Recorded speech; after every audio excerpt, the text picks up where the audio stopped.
بەڵام بازەوە دەکەین کە قەدەغەکردنی هاوردەکردنی پەلەوەر بەهۆی بڵاوبوونەوەی ئەنفلۆنزاوە لە وڵاتانی دیکە بە تایبەتریش لە تورکیا و قەدەغکراوە لە کاتێکدا کە بەپێی راپۆرتێکی ڕێکخراوی جیهانی دروستی ئاژەڵ باستەوە کراوە کە لە تورکیا ئەنفلۆنزا هەیە بتایبەت ئەو جۆرە ئەنفلۆنزایی کە دەگوازرێتەوە بۆ مرۆڤ لە لەنێوان ئاژەڵاندا و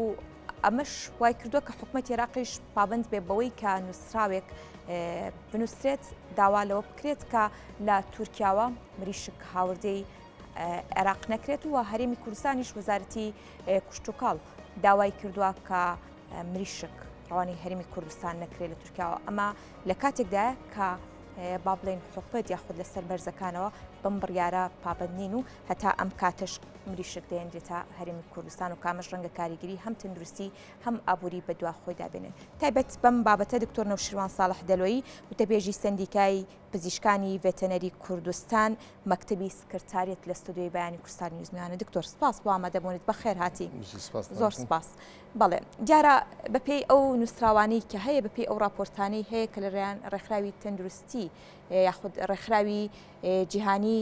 دروستی ئاژەڵان باس لە بوونی ئەنفلۆنزای باڵندە کراوە لە تورکیا و کامەش کاریگەری دەبێت بۆ هەر هاوڵاتی یاخود بۆ هەر ناوچەیەک کە گۆشتی ئەو وڵاتە بەکاربێنێت لە هەرێمی کوردستان بۆچی پابندی ئەم بڕیارە نابن؟ بەڵێ سواز بە بەڕێستان ئەم بابەتێکی زۆر گرنگە و ئێمە وەکو سەندیکا لە یەکەم ڕۆژەوە متابعەمان کرد و بەیاننامەمان لەسەر دەرکرد لەبەرەوەی هەست بە مەسئولیەتەکەین بەرامبەر ئەم ئیشە چکۆمە کارێکە پەیوەندی بە ژیانی هاوڵاتیانەوە هەیە و پەیوەندی بە سامانی پەلەوەر هەیە لە وڵاتەیە و هەروەها ئێمە ئەمە شتێکی جیهانیە و پەیوەندی بە ئاسایشی نەتەوەی خۆمانەوە هەیە بۆیە ئێمە وەکو مەسئولیەتێکی ئەخلاقی بۆ مێژوو خۆمان ئەو بەیاننامەیەمان دەرکرد و ئێمە ئەساسی ئەم ئیشە لەوە دەست پێکا کە لە 2023 ڕێکخراوی جیهانی دروستی ئاژەڵ OIE کە ڕێکخراوێکە هەج وڵاتێک نەخۆشیکی تا بڵاو بێتەوە لە بواری ئاژەڵ و پەلەوەر یا بوارەکانی تر کە پەیوەندی بە ئاژەڵەوە هەیە ئەم ڕێکخراوە ئەو وڵاتە خۆی ئاگاداری ئەو ڕێکخراوە ئەکات کە ئەڵێ من ئەو نەخۆشیەم هەیە و کەی نەخۆشیەکەش نەما لە وڵاتەکەیە ئەیسەلمێنێت و بڵاوێکاتەوە کە نەخۆشەکەی تیان نەماوە اینجا هەج وڵاتێکیش کە پابند بێ بەوەوە پێویستە ئەو وڵاتانەی تر کە هاوردەی لێ ئەەکەن بیوەستێن هاوردەلی ئێمە چەند ساڵە لە وەزارەتی کشتتوکاڵ ئەم ئیشە وا ڕۆیوە بەشی کەرنتینمان هەیە هەچ کەسێک یا هەج بازرگانی بێوێت هەر شتێ بێنێ لە هەج وڵاتێکەوە یەکەم شتێکی ئەوی بۆکەن بزانین منەظەمەی OIE ئەعلانی کردووە ئەو دەوڵەتە ئەو نەخۆشی تایان نەک لە بواری پەلەوەر هەتا لە بواری ئاژەڵەیە کەسێک ئاژەڵێکی جوانی ئەهێنێ یا هێلکەیەک هێنێ لە وڵاتەوە ئێمە چەند ساڵە ئەم ئیشە کراوە و بەردەوامیشە ئەم ڕێکخراوە وەکو باسم کرد تورکیا خستۆتە ئەو لیستەوانەیە کە تایە 2023 ئەڵێ ئەنفلۆنزای باڵندە لەو نوعی کە مەترسیدارەکەیە H5N1 کە بۆ مرۆڤ گوێزرێتەوە خۆی ئەعلانی کردو ئەڵێ هەمانە ئەو نەخۆشیەمان هەیە کەواتە چی بۆ دوای ئەمە عێراق عینەن شت نووسراوی کردو بۆ هەموو ئەو جێتانی کە ئیسرادی هاوردەی بەروبوومی مریشکی زین و مریشکی بەست و بەروبوومی مریشک هێلکەی تورکانن هێلکەی خواردن و هەر بەروبوومێک کە گۆشتی مریشک بچێتە ناو پێگاتەکەیەوە ئەڵێ بێ قەدەغە بکرێت تا نووسراویان کردووە بەپێی ئەو نووسراوە ژمارە 1370 لە 5/2/2023 عێراقی ژعلانی کردووە کە نابێت هیچ بەروبوومێک لە ناو تورکیا کە پەیوەندی بە پەلەوەرەوە هەبێت لەبەرەوە نەخۆشی تایە دواتر وەزارەتی کشتتوکاڵی خۆمان وەزارەتی کشتتوکاڵ سەرچاوەکانی ئاوی هەرێمی کوردستان بە نووسراوی ژمارە 23 لە 6/2/2023 هەموو لایەنە پەیوەندیدارەکانی ڕاگەیاندووە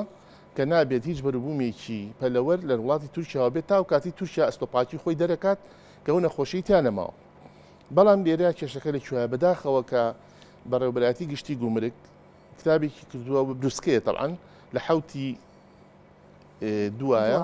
بەڵێ ئەڵێ بۆ هەموو بنکەکان بەئامەد مەبن بە بڕیارەکەی وەزارەتی کشتتوکاڵەوە کێشەکە لێرە ئەوانیش تەڵعەن لە ئەنجومەنی وەزیرانەوە پابند نەبوونە دکتۆر بۆچی دەگەڕێتەوە ئەو پابند نەبوونە کارێکی هەڵەیە لەبەرەوەی تۆ وڵاتێک خۆی ئەعلانی کردووە لە من نەخۆشیم هەیە ئەوان بۆ پابند نابن ئەوە بێ لە خۆیان بپرسێ بەڵام ئێمە وەکو سندیکا لەبەروی ئێمە پەیوەندی ڕاستە خۆمان هەیە لەگەڵم ئیشە ئێمە پزیشکانی ڤێتەرنەری هێڵی پێشەوەی بەرگرین لە هەموو نەخۆشیەکان کە پەیوەندی بە ئاژەڵ و پەلەوەرەوە هەیە و دواتر ئێمە کێڵگە پەلەوەرەکانیش هەمویان بە سەرەتێکی نیشتیمانی خۆمان نەزانین لەبەروی خەڵکێکی زۆر لەم بوارە ئیشەکە و کەسانی خۆشمان کە خەڵکن ئێمە بەرپرسین لە ژیانیان لە تەندروستیان لەبەری ئەو نەخۆشی هاوبەشانی کە ئەگوێزرێتەوە بۆ مرۆڤ ئێمە ئەبێ بەرگری لێ بکەین نێڵی بڵاو بێتەوە نێڵی بێت. باشە دکتۆر هەروەکو بە دوواداچوونێکی سندیکا کە ڕەنگە وەکو ئەرکی خۆتان بە چەندین کاری دیکە هەستا بن لەگەڵ لایەنی پەیوەندیدار قسەتان کردووە هۆکاری جێبەجێ نەکردنی ئەم بڕیارە چییە؟ ئەخۆ بازرگانیە بەرژەوەندی لەمەدایە یاخود بڕوایان بەو نووسراوە نیە ئەبێ هۆکارەکە چی بێت؟ بەڵێ ئێمە هەموو لایەنەکانمان تێگەیانەوە یەکێ لەوانەی کە کۆبوونەوەمان لەگەڵاکردن کۆمەڵی کێڵگە پەلەوەریەکان چونکە زەرمەندی یەکەم ئەوان کە ئەو پرۆژانیان چەند ساڵە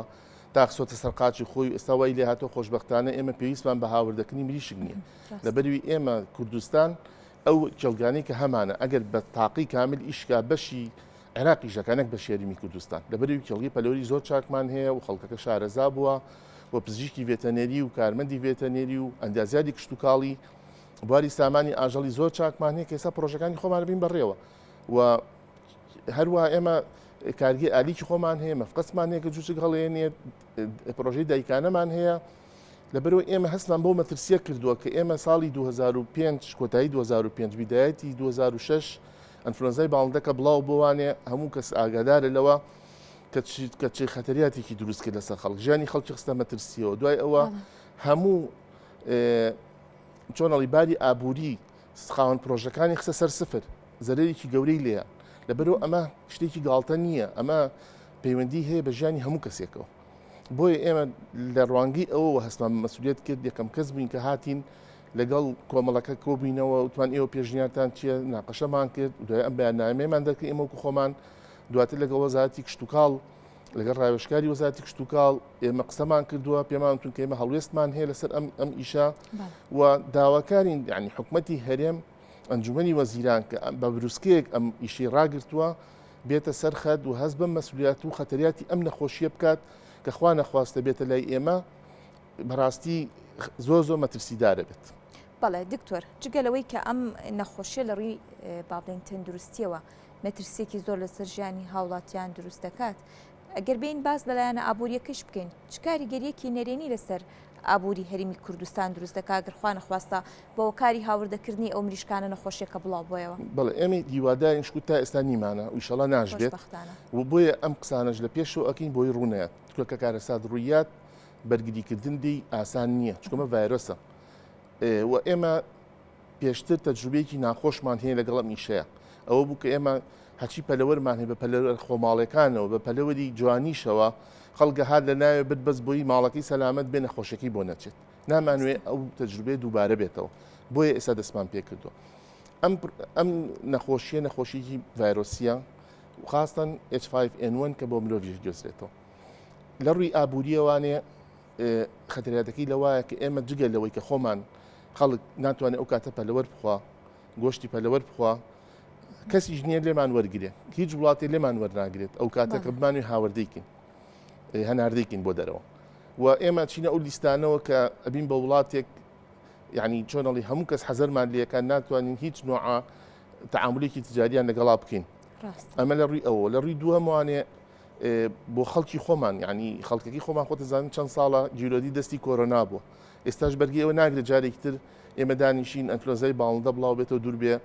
خەڵک هەندی سە تووشی دڵە ڕاوچی ئەوە بێت کە گۆشتی مریشک نەخوا و تووشی ئەو دڵە ڕاوچی بێت بۆیە ئێمە لە ئێستاوەمانێ بەرگری خۆمان بکەین لەو ئیشە و بۆیە ئێمە جگە لەوەی کە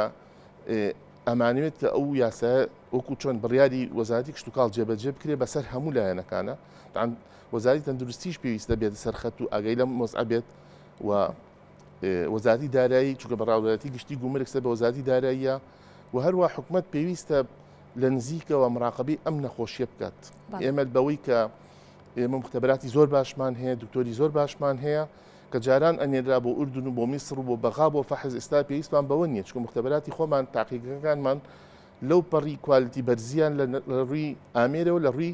قوی بەشەریشەوە کە ئەو خەڵکانی ئیشی تیاکەن هەمووی بڕوانامی دکتۆریان هەیە لەبەرەوە ئێمە ترسمان لەوە نییە کە ئێمە توانین کۆنتترۆلیکن یا ئەتوانین بۆ نمونە ڕۆژانە نمونە وەرگیرێت و متابعیکن وەزارەتیش پێویستە حکومەتیش پێویستە بودجەیەکی تایبەت لە ئێستا تەخسیسکە بۆ ئەگەرێکی نەخوازرا کە ڕووبات چونکە خۆتان نزانن ئەم نەخۆشیانە وەکو چۆن کۆرۆنا هەبوو ئەم نەخۆشیانش مادام پەیوەندی بە مرۆڤ هەیە ئەبێ حەزەری بۆ وەرگیرێ بەڵام لە پێش هەموو شتێک ئێمە بێت سنوورەکانمان قایم بکەین بۆی نەخۆشەکە نێت. بەڵێ دکتۆر دو ئەم ئاگادارکردنەوەی دو ئەوەی کە جارێکی دیکەش لایانی پەیوەندیدار ئەنجومەنی وزیران ئاگادار بکرێتەوە کۆتا هەوڵ و هەنگاوچی ئەبێت بۆ ئەوەی ئەم بڕیارە جێبەجێ بکرێت. بەڵێ وەزارەتی کشت و کاڵ سەرچاوەکانی ئەو وەزارەتی معنیە بەم ئیشە لەبەروی هەر نەخۆشیێکی ئاژەڵی پەلەوەری تەنیا لە سەلاحەتی وەزیرایەتی ئیعلانیکە لە سەلاحەتی وەزیرایەکە بەرگری لێ بکە کە پلانی بۆ دانێت و ئێمە ژووک و سندیکاکان پشتگیری و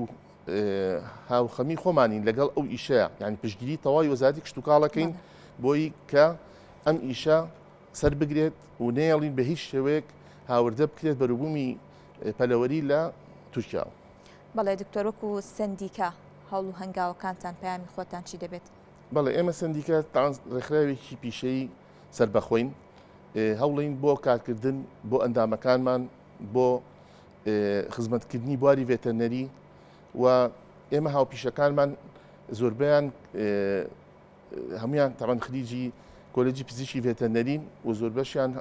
لەخوا بەزیابێت ئێستا هەڵگری بڕوانامی بەرزن لە بوارە جیاجەکاندا و ئێمە پەیاممان ئەوەیە بۆ ئەندامەکانمان کە پابند بن بە یاساکان و بە ڕێنمایەکانی سندیکاوە و ئێستا فۆرمی زانیاریمان دابش کردو بۆ نوێکردنەوەی زانیاری سندیکا هیوادارم کە بە زووترین کا فۆرمەکانمان بۆ بێننەوە و ئێمە وەکو سندیکا کار و چالاکی زۆر چاکمان هەیە بۆ ئەندامەکانمان و پشتگیری لە حکومەت و لە هەموو ئەو ڕێکخراوانە ژەکەین کە هەوڵێن بۆ پێشخستنی ئەم وڵاتە و بۆ بەرگریکردن لە هەموو کەسێک لە نەخۆشیە هاوبەشەکان. بەڵێ دکتۆرەکو کۆتا پرسیارم دەمەوێت بڵێم هەماهەنگی سندیکا و هەروەها وەزارەتی کشت و کاڵ بۆ چارەسەرکردنی هەر گرفتێک کە پەیوەندیدار بێت بە بابلین سامانی ئاژەڵە و هەماهەنگیەکان چۆنن هاوکاریەکان لە نێوان ئەم دوو لایەنە چۆنە؟ بەڵێ ئێمە هەمومان ئێمە و عنی وەکو سندیکا سندیکای پزیشکانی ڤێتەرنەری کوردستان سندیکای ئەندازیارانی کشت و کاڵ کۆمەڵی کارمەندانی ڤێتەرنەری ئەمانە ڕێکخراوی کۆمەڵگەی مەدەنین بەڵام ئەوان مەسەڵکو وەزارەت و بەڕێبەرایەتی گشتەکان و بەڕێبەرایەتی ڤێتەرنەریەکان ئەمە لایەنی حکومین و ئێمە زانکۆشمان کۆلێجی پزیشکی ڤێتەرنەری ئێمە ئەم سێ لایەنە هەر سێکمان یەک دەستین و هاوکارین